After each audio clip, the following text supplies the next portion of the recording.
Now to tonight's special report and a new flashpoint over the Murray-Darling River system that's vital to the country's food supply. Irrigators who've been using a loophole to take massive amounts of water without licences could soon get official approval to keep doing so. Under a new proposal, the New South Wales Government will begin regulating water from 5 valleys that overflow during floods. The volumes could be enough to fill Sydney Harbour each year, and critics say it undermines the government's $13 billion plan. It's also inflamed a feud between farmers and irrigators from 4 states. National Science and Environment reporter Michael Slezak filed this story from Western New South Wales. This was once fertile cattle country and is the nesting place for some of Australia's unique bird life. Gary Hall runs his herd on parts of the internationally protected wetlands. But now he's forced to hand feed because the river has been sucked dry by drought and irrigators upstream. It takes a fair bit to kill one of these gum trees. In places they've come back real thick, and in other places they're dying. This is typical of anywhere in the marshes.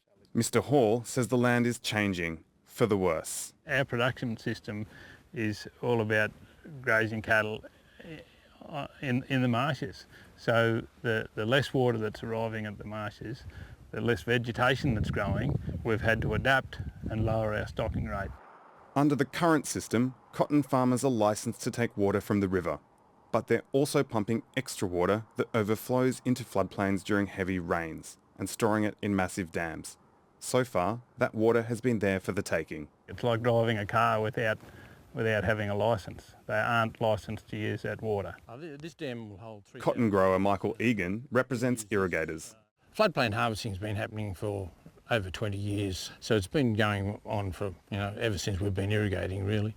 Now, the New South Wales Government is proposing to control it by creating special floodplain harvesting licences. But the problem is they'll be handed out to anyone who's been taking the water, and those who have been taking the most will get the biggest licences. How many? Bill Johnson is a former senior manager in the Murray-Darling Basin Authority. He says it will have a negative impact on other states. They should be very concerned. It won't flow to South Australia. The southern system, it will result in practically a separation of the two systems. And critics argue the policy could be open to exploitation because no one's been measuring the amount of water taken from floodplains. Would individual irrigators know how much floodplain harvesting they're conducting?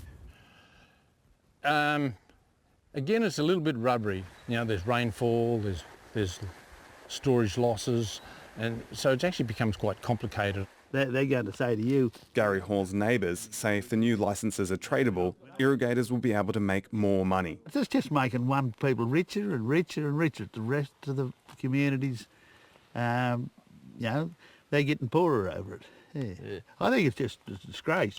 But the irrigators say the policy won't give them any extra water. There's no new water, it's just what was happening in the past, and it brings it into the accountability that probably should have been there in the first place. These protected marshes haven't seen a good flood in 2 years. Now with so much water harvesting going on upstream, there are fears that the next flood that comes won't be big enough to sustain grazing or trigger birds to breed. It's only in the really big floods that those Coolabah and black box forests get water. And once you start denying that, they will start to die. But Mr Egan says floodplain harvesting isn't to blame. New South Wales Water Minister Niall Blair says he'll look at all the evidence. At the moment this is a work in progress, something that some have been calling for some time, but I'm going to make an informed decision before I put my signature to it.